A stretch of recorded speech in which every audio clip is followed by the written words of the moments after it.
6 मई 2026 की तारीख में कर्नाटक सरकार की तरफ से एक आदेश जारी हुआ।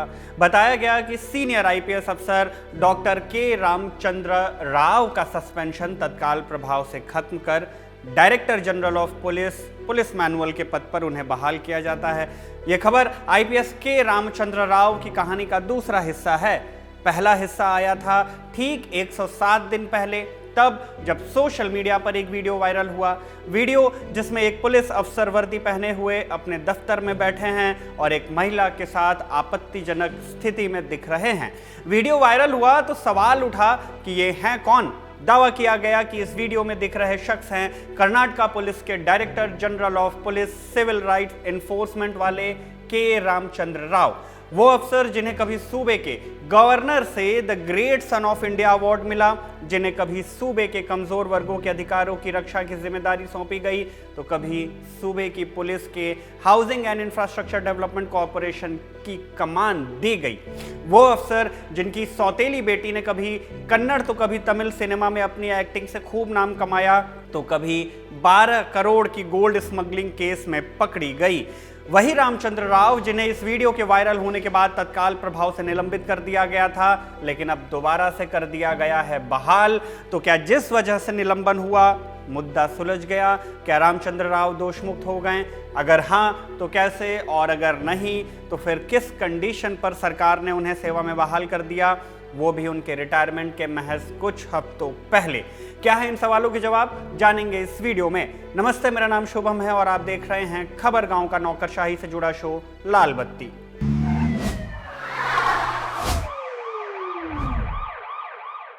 उन्नीस जनवरी 2026 की ढलते सूरज के साथ एक वीडियो सोशल मीडिया के एल्गोरिदम पर चढ़ने लगा था। 48 सेकंड की इस वीडियो में एक दफ्तर दिखा, तिरंगे झंडे दिखे और कर्नाटक पुलिस के झंडे के आगे एक कुर्सी और एक मेज दिखा।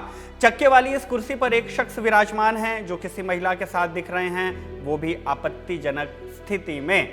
48 सेकंड की वीडियो में ये शख्स कभी कोट पैंट पहने दिखते हैं तो कभी पुलिस की वर्दी में। दावा किया गया कि इस वीडियो में दिख रहे शख्स हैं कर्नाटक पुलिस के director general of police civil rights enforcement K Ramachandra Rao. 1993 batch के कर्नाटक काडर के आईपीएस अफसर, 58 साल की उम्र पूरी कर चुके रामचंद्र राव आईपीएस बनने से पहले डॉक्टर बने, मेडिकल वाले नहीं, पीएचडी वाले। मीडिया रिपोर्ट्स के मुताबिक doctor Ramachandra Rao additional director general of police ADGP Bangalore, metropolitan task force managing director of Karnataka state police housing corporation limited और inspector general of police southern range Mysore की जिम्मेदारी निभा चुके हैं। मीडिया रिपोर्ट्स में दावा किया गया कि इन्हें इनकी कर्तव्य निष्ठा के लिए साल 2022 में राज्यपाल के हाथों the great son of India award से भी सम्मानित किया गया था। इसके बाद वरीयता के आधार पर उन्हें सितंबर 2023 में डीजीपी सिविल राइट्स एनफोर्समेंट के पद पर प्रमोट किया गया। इस पद पर रहते हुए रामचंद्र को 2 साल भी नहीं पूरे हुए कि एक ऐसी घटना घटी जिसने कन्नड़ और तमिल फिल्म इंडस्ट्री के साथ ही पूरे सूबे की पुलिस महकमे में हड़कंप मचा दिया। बात 3 मार्च 2025 की है। इसी दिन बेंगलुरु के केंपेगौड़ा इंटरनेशनल एयरपोर्ट पर कस्टम्स और डायरेक्टरेट ऑफ रेवेन्यू इंटेलिजेंस की टीम ने डॉक्टर रामचंद्र राव की सौतेली बेटी और एक्ट्रेस रान्या राव को गिरफ्तार किया। क्यों? दरअसल कस्टम्स और डायरेक्टरेट ऑफ रेवेन्यू इंटेलिजेंस की टीम को खबर मिली थी कि एयरपोर्ट पर भारी मात्रा में सोने की तस्करी हो रही है, इसलिए हर किसी को जांच के दायरे में लाया गया। 3 मार्च को जैसे ही रान्या राव एयरपोर्ट के ग्रीन चैनल को पार करती हुई दिखाई दी, तभी डायरेक्टरेट ऑफ रेवेन्यू इंटेलिजेंस की टीम ने उन्हें रोक लिया। तलाशी ली गई तो रान्या के पास से 14 किलो 200 ग्राम सोना मिला, जिसे उन्होंने अपने शरीर और कपड़ों के अंदर और साथ में मेडिकल प्लास्टर के बीच में छिपा कर रखा था। इस सोने की कुल कीमत आकी गई करीब 12 करोड़ 56 लाख रुपए।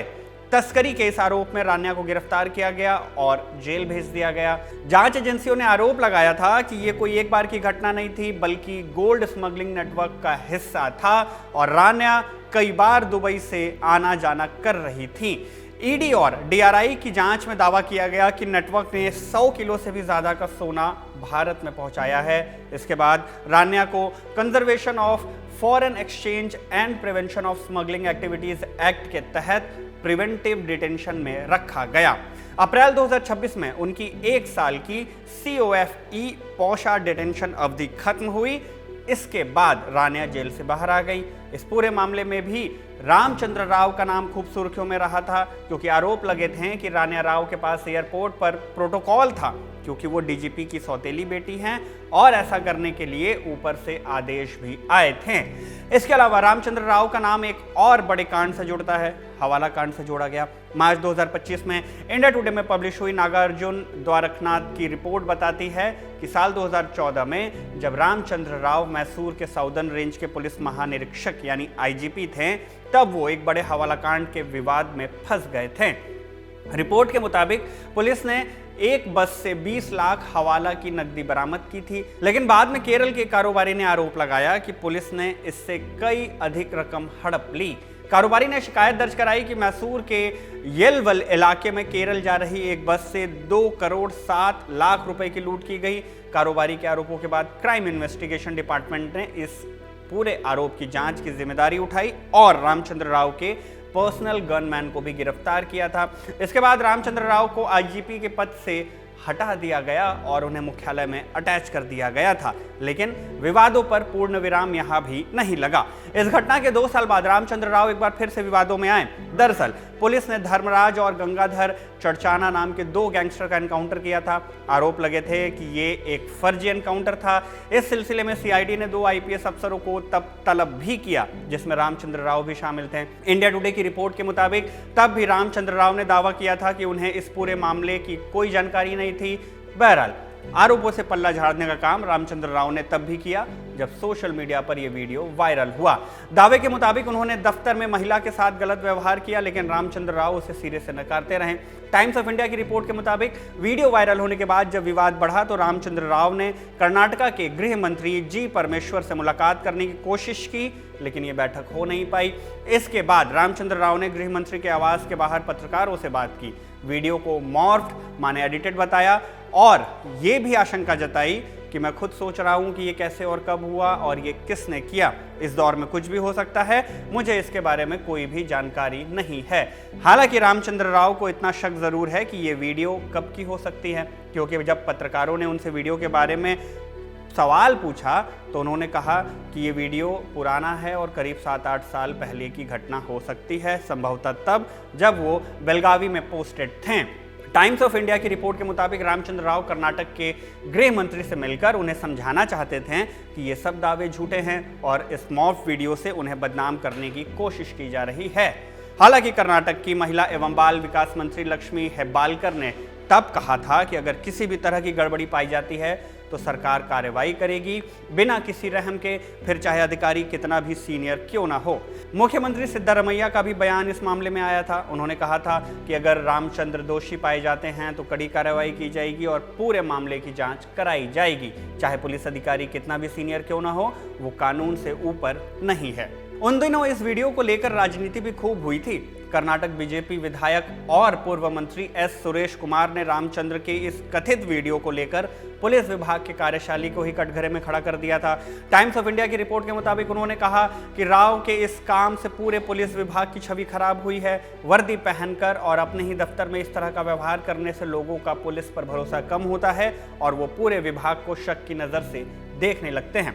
इसके अलावा सोशल एक्टिविस्ट दिनेश कल्लाहाली ने भी के रामचंद्र राव को तत्काल निलंबित करने की मांग की थी और दिन ढलते ढलते खबर आई भी कि डीजीपी को तत्काल प्रभाव से सेवा से निलंबित कर दिया गया है। 19 जनवरी 2026 को आए इस सरकारी आदेश के मुताबिक रामचंद्र राव को all India services discipline and appeal rules 1969 के रूल 3 सेक्शन 1 सबसेक्शन ए के तहत सस्पेंड कर दिया गया।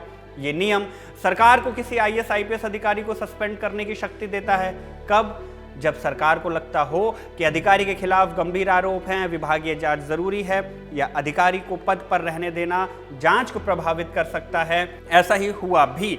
18 मार्च 2026 को उनके खिलाफ विभागीय जांच औपचारिक तौर से शुरू कर दी गई, लेकिन इससे पहले की जांच की रिपोर्ट आती, सरकार ने रामचंद्र राव के सस्पेंशन को कर दिया रिवोक और जारी किया आदेश, जिसमें बताया कि उन्हें डायरेक्टर जनरल ऑफ पुलिस की नई पोस्टिंग दी जाती है पुलिस मैनुअल में।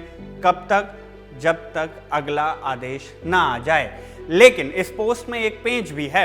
आदेश में इक्विवेलेंट पोस्ट का जिक्र किया गया। लिखा गया कि डीजीपी पुलिस मैनुअल वाला पद रैंक, जिम्मेदारी और स्टेटस में DGP CID, special units and economic offences जैसी कैडर पोस्ट के बराबर माना जाएगा। मतलब क्या हुआ? इसका मतलब हुआ कि रामचंद्र राव को बहाल तो किया गया, लेकिन सीधे पुराने और संवेदनशील जांच वाले पद पर नहीं, बल्कि उन्हें समान दर्जे का दूसरा डीजीपी स्तर का पद दिया गया। पर ऐसा किया क्यों गया? इस आदेश में इस सवाल का भी जवाब दिया गया। कहा गया कि रामचंद्र राव दोष मुक्त नहीं हुए हैं, उनके खिलाफ डिसिप्लिनरी प्रोसीडिंग्स चल रही है और चलती भी रहेगी। जांच के दौरान सस्पेंशन जारी रखने की जरूरत सरकार ने नहीं समझी, इसलिए उन्हें वापस सेवा में ले लिया गया। लेकिन यह हुआ क्यों? बड़ा सवाल है। हिंदुस्तान टाइम्स की रिपोर्ट में हमें कर्नाटक के गृह मंत्री जी परमेश्वर का बयान मिलता है। रामचंद्र राव के सस्पेंशन को रिवोक करने के अगले ही दिन उन्होंने बयान जारी कर बताया कि कार्मिक एवं प्रशासनिक सुधार विभाग ने मुख्यमंत्री की मंजूरी से निलंबन वापस लिया, क्योंकि राव मई के अंत में रिटायर होने वाले हैं। गृह मंत्री ने कहा कि रामचंद्र राव ने मुख्यमंत्री को अपना स्पष्टीकरण दिया था और आसन्न सेवा निवृत्ति को देखते हुए निलंबन की समीक्षा करने का अनुरोध भी किया था। परमेश्वर के मुताबिक राव ने यह भी अनुरोध किया था कि उनके खिलाफ जांच जारी रखी जाए। लेकिन क्या रिटायरमेंट के बाद ये केस रफा दफा हो जाएगा? इस बारे में गृह मंत्री जी परमेश्वर ने बताया कि सेवानिवृत्ति का मतलब ये नहीं कि कोई अधिकारी अनुशासनात्मक कार्रवाई से बच जाएगा। कई मामलों में रिटायरमेंट के बाद भी पेंशन के लाभ रोके गए हैं।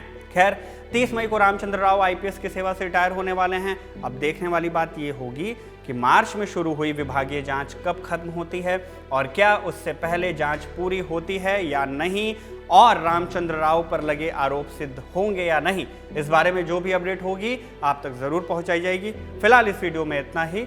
आप इस पूरे मामले पर क्या सोचते हैं हमें कमेंट सेक्शन में ज़रूर बताइएगा। और एक ज़रूरी सूचना ये कि खबर गांव को अब आप फेसबुक और यूट्यूब के साथ साथ वीटो ऐप पर भी देख सकते हैं।